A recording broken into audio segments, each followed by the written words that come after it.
Салам спорт күйөрмандары, салам футбол сүйүүчүлөрү. Бул пресс кежи.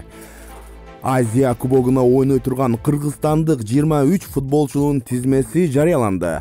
Кыргызстан футбол федерациясы Азия кубогунда ойной турган Кыргызстан курама командасынын толук курамынын тизмеси жарыяланды.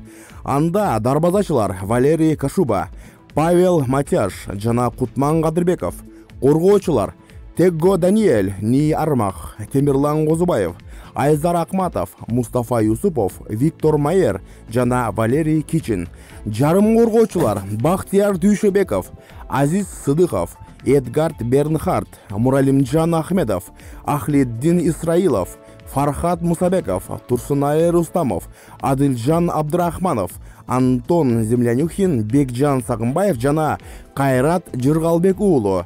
Чабуулчулар Эрнис Батырханов, Мирлан Мирзаев жана Виталий Люкус.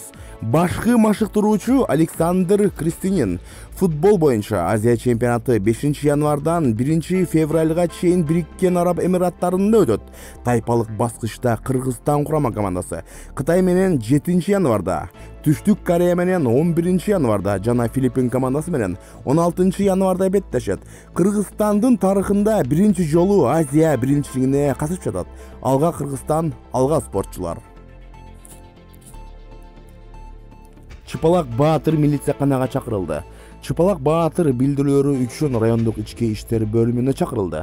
Өзүн 21 кылымдын кожомкулумун деген Зарылбек Аликенов чагымчыл билдирүү таратканы үчүн ички иштер бөлүмүнө алып келинди. Бул тууралуу жергиликтүү сайттардын бири Чүй облустук ички иштер башкы башкарманын маалымат кызматы кабарлады.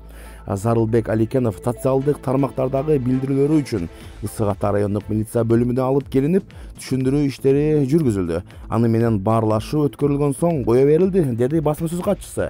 Чыпалак Баатыр өзүнүн Инстаграм баракчасына кыргыз кыздарынын кытайларга турмушка чыгып жаткандыгын жана кытайлык кыргыздардын зомбулукка кабылып жатканын айтып, коомчулукта унчукпай олтурбай күрөшүүгө патриот болууга чакырган. Дал ушундай чакыруулардан кийин Зарылбек Аликенов ошол эле баракчасы аркылуу кайрадан билдирүү таратты.